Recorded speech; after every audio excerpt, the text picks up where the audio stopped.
Hello everyone, welcome to my YouTube channel. और आज के इस वीडियो में हम लोग बहुत ही इम्पोर्टेंट और बेसिक से टॉपिक पे बात करने वाले हैं। आज का टॉपिक है कि म्यूचुअल फंड्स क्या है। तो अगर आप म्यूचुअल फंड्स के बारे में जानना चाहते हैं और अगर आप समझना चाहते हैं कि क्या म्यूचुअल फंड आपके लिए सही है या नहीं, या फिर आपको म्यूचुअल फंड में इन्वेस्ट करना चाहिए तो नहीं, तो इन सभी सवालों के जवाब आज आपको इस वीडियो में मिल जाएगा। तो चलिए देखते हैं कि म्यूचुअल फंड क्या है। तो देखिए, म्यूचुअल फंड क्या है। म्यूचुअल फंड एक स्कीम है, और जैसे हम और आप जैसे बहुत सारे लोग मिल करके म्यूचुअल फंड स्कीम में हम लोग पैसा लगाते हैं। और ये पैसा जाता है एएमसीज को, जिसको हम लोग की एसेट मैनेजमेंट कंपनीज बोलते हैं। और वो एएमसीज एक्सपर्ट्स फंड मैनेजर्स को हायर करते हैं, और वो फंड मैनेजर्स उस पैसे को इन्वेस्ट करते हैं। ठीक है। अभी वो जो इन्वेस्टमेंट है वो किसी इक्विटी स्टॉक्स में हो सकता है। ठीक है। कोई किसी रियल एस्टेट प्रॉपर्टीज़ में हो सकता है, किसी गवर्नमेंट या कोई कॉरपोरेट्स बॉन्ड में हो सकता है। वो डिपेंड करता है कि वो फंड का क्या बेंचमार्क्स है, किस में वो फंड इन्वेस्ट करता है। तो ये सारा डिसीजन फंड मैनेजर का होता है। और हम लोगों को पर्सपेक्टिव से अगर देखें तो फंड मैनेजर का काम होता है कि जो भी फंड का जो बेंचमार्क है, जो भी उसका रिटर्न का बेंचमार्क है, वो उस फंड के थ्रू वो रिटर्न दिलाना। ठीक है। ये फंड मैनेजर का काम होता है। ठीक है। एट द सेम टाइम ये भी कि पैसे पे वो ज़्यादा रिस्क नहीं ले। ठीक है।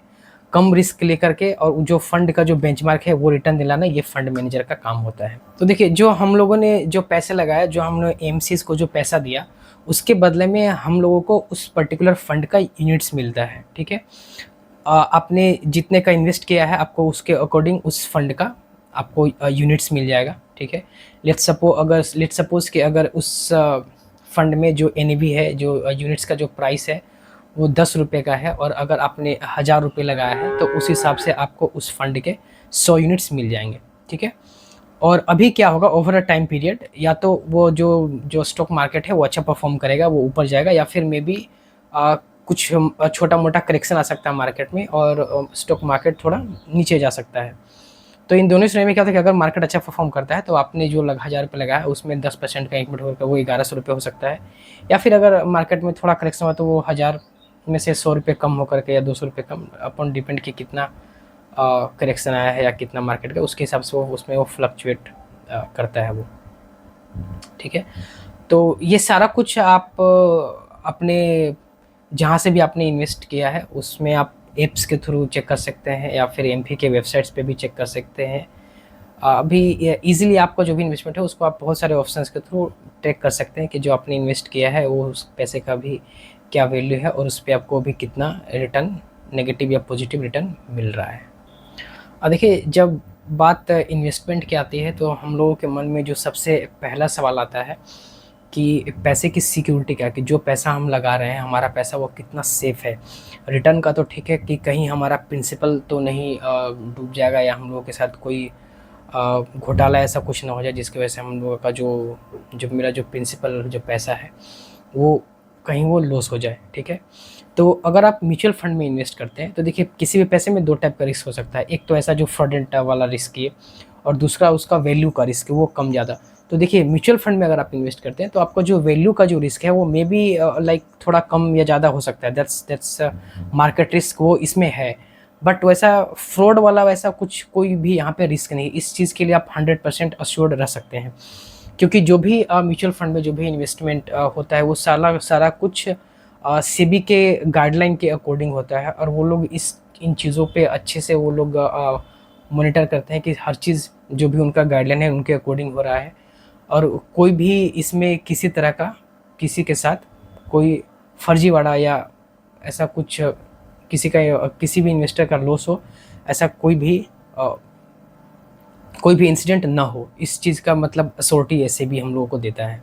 तो आप यहाँ देख सकते हैं कि आपके पैसे पे शॉर्ट टर्म में मार्केट का रिस्क तो है, बट आपका पैसा बिल्कुल बिल्कुल सेफ़ है। आपका जो प्रिंसिपल है वो बिल्कुल सेफ़ है। ठीक है। यहाँ पे किसी तरह का आपके साथ कोई फर्जीवाड़ा या कोई लॉस होने का चांसेस बिल्कुल नहीं के बराबर है। ठीक है। इस चीज़ के लिए आप पूरा अश्योर्ड हो सकते हैं।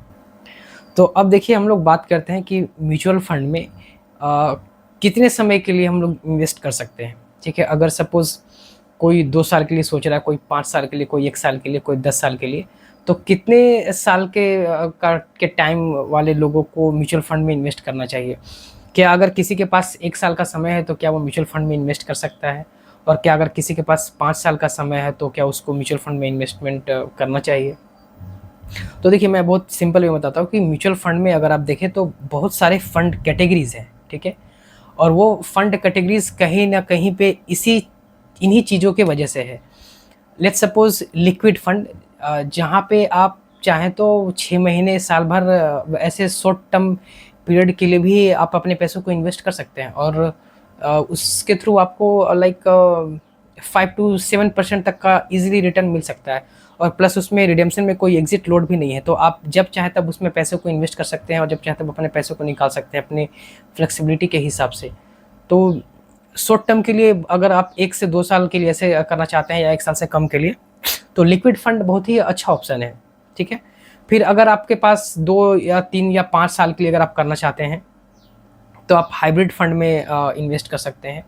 हाइब्रिड में कंज़र्वेटिव फंड्स की ओर जा सकते हैं, वहाँ पे आपको थोड़ा रिस्क भी कम है, रिटर्न भी कम है, लेकिन आप आराम से आप 2 से 5 साल के पीरियड के लिए आप हाइब्रिड के कंज़र्वेटिव फंड्स के में आप कर सकते हैं। और अगर आप थोड़ा ज़्यादा रिस्क लेना चाहें तो उसमें और भी एग्रेसिव फंड है, वैसे फंड भी चूज़ करते हैं जहाँ पे रिस्क है, थोड़ा रिटर्न भी ज़्यादा है। फिर थर्ड ऑप्शन कंप्लीटली इक्विटी का है। अगर आप लॉन्ग टर्म में के लिए करना चाहते हैं, लेट्स 5 ईयर्स के लिए, उसमें भी इक्विटी में भी अगर आप देखें तो स्मॉल कैप है, मिड कैप है, लार्ज कैप है। अगर आप 5 साल से 10 साल के बीच के टाइम के लिए करना चाहें तो आप लार्ज कैप की तरफ जा सकते हैं, या फिर अगर आपका टाइम होराइजन 10 से 15 साल है तो इक्विटी में आप मिड कैप या स्मॉल कैप के लिए भी जा सकते हैं, जहाँ पे आपको लॉन्ग टर्म में आपको अच्छा रिटर्न आप एक्सपेक्ट कर सकते हैं, ठीक है? तो अगर आप ये देखें तो डिफरेंट लाइक टाइम होराइजन के अकॉर्डिंग आप फंड चूज़ कर सकते हैं।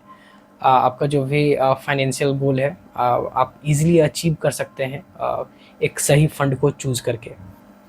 अब अगर बात करें कि कितने अमाउंट से म्यूचुअल फंड में इन्वेस्टमेंट स्टार्ट कर सकते हैं, तो देखिए अभी के अगर आप समय में देखें तो आप मिनिमम लाइक 500 रुपीज़ से स्टार्ट कर सकते हैं, जो कि बहुत ही छोटा अमाउंट है। मोस्ट ऑफ द फंड में आपको 500 रुपीज़ से आप एसआईपी या फिर बहुत सारे में 500 रुपीज़ से आप लमसम स्टार्ट कर सकते हैं। कुछ फंड्स में तो आप इवन 100 रुपये से भी एसआईपी या लमसम स्टार्ट कर सकते हैं, ठीक है? तो बहुत ही लाइक फ्लेक्सिबल ऑप्शंस है यहाँ पे, आप बहुत ही छोटे अमाउंट से स्टार्ट कर सकते हैं, जो कि मुझे लगता है कि म्यूचुअल फंड का एक बहुत ही बड़ा मतलब एडवांटेज है।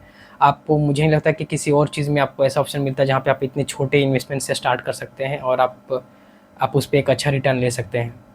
लेट्स सपोज़ अगर आप कोई किसी रियल एस्टेट में इन्वेस्टमेंट करना चाहें तो आप कोई भी छोटी प्रॉपर्टी इतने में नहीं खरीद सकते, और आपके पास 5-10 हज़ार रुपये हैं तो इतने में आपको कोई भी प्रॉपर्टी नहीं मिल सकता जब तक आपके पास लाखों में पैसे नहीं हो, ठीक है? तो यहाँ पे बहुत अच्छा ऑप्शन है कि आप छोटे पैसे से इन्वेस्ट करके वो अपने पैसे पे एक आप अच्छा रिटर्न जनरेट कर सकते हैं। तो ये एक बहुत बड़ा एडवांटेज है म्यूचुअल फंड का। और अगर हम लोग बात करें कि इसमें जो पैसे विड्रॉल का, तो आप देखो मोस्ट ऑफ द फंड में आप जो पैसे है आपने, ठीक है, आप इजीली निकाल सकते हो कभी भी विदिन अगर आपने पैसे आपने इन्वेस्ट किया और 1 साल के अंदर भी चाहो तो आप पैसे निकाल सकते हो, आपके ऊपर कोई रिस्ट्रिक्शन नहीं है। हाँ, किसी फंड में मे बी एग्जिट लोड हो सकता है, वो अप टू 1%, ठीक है, और किसी में तो वो भी नहीं होता। तो आप 1 साल के बाद ईज़िली आप चाहो तो पैसे निकाल सकते हो, आपके कोई चार्जेस नहीं लगेंगे। अगर आप चाहो तो आप उससे पहले भी निकाल सकते हो, बट मे बी आप जो अमाउंट निकालेंगे आपको उस पे 1% तक का एग्ज़िट लोड देना पड़ सकता है। तो ये आपको चेक करना पड़ेगा कि आपने जिस फंड में पैसे डाला है और आप जहाँ से निकालना चाहते हो क्या वहाँ पे कोई एग्ज़िट लोड है या नहीं है।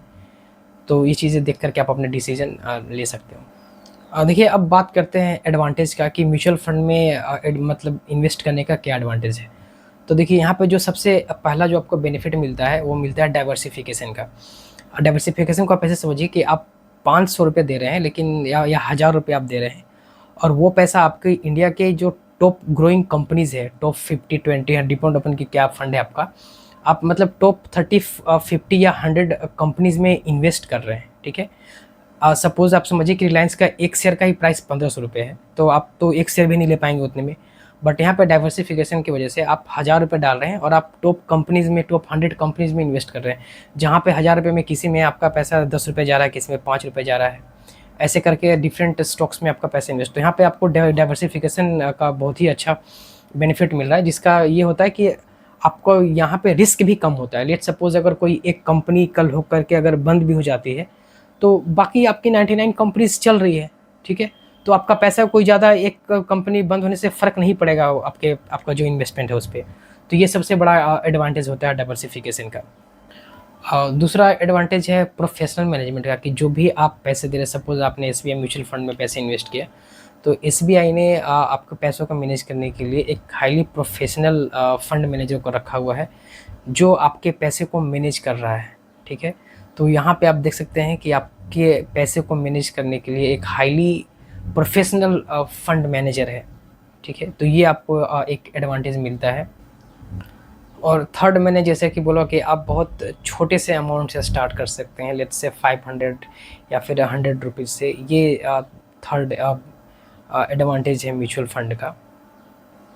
फोर्थ जो एडवांटेज है वो है लिक्विडिटी का। आपको जैसे मैंने बताया कि आप जब चाहें तब आप अपने म्यूचुअल फंड से पैसे को रिडीम कर सकते हैं, ठीक है, विद इन अ ईयर और आफ्टर अ ईयर, डिपेंड कि कौन सा फंड है आपका।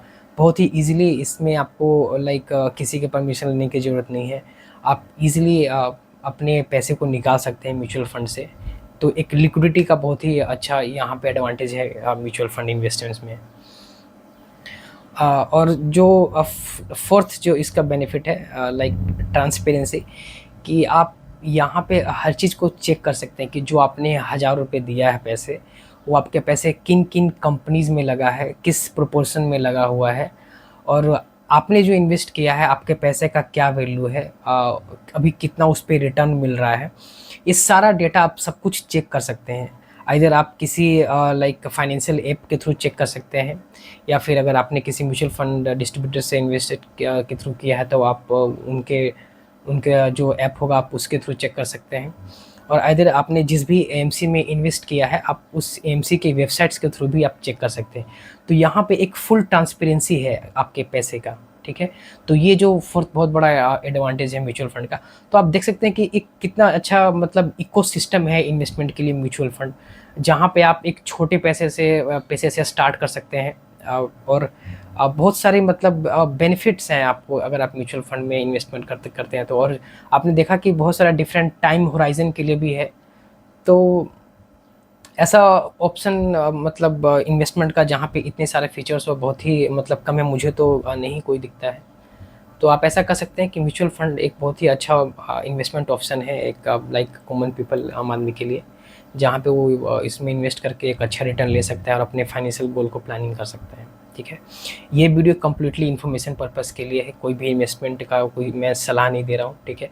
आपको अगर कोई भी इन्वेस्टमेंट करना हो तो आप अपने फाइनेंशियल एडवाइज़र की सलाह लें और उनके डिसीजन के अकॉर्डिंग ही आप इन्वेस्टमेंट करें। इस वीडियो को देखने के लिए बहुत बहुत धन्यवाद। Thank you so much.